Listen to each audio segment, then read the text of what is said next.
අද උදෑසන දැකපු සුන්දර දසුණක්.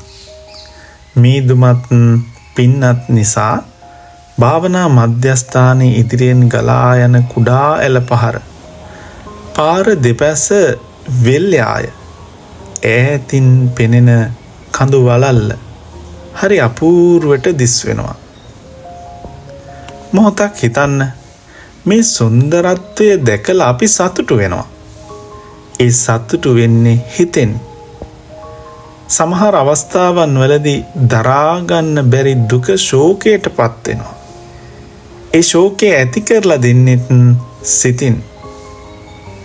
සිත දකින භාවනා යෝග්‍යයෙකුත් මේ සුන්දරත්වය දුක වෙනත්ම මානයකින් අත්දකිනවා. එතනට කියනවා නිරාමිසයි කියලා. ඔබත් කැමතිද ඒ උතුම් නිරාමිස සුවයෙන් සුවපත් වෙන්න?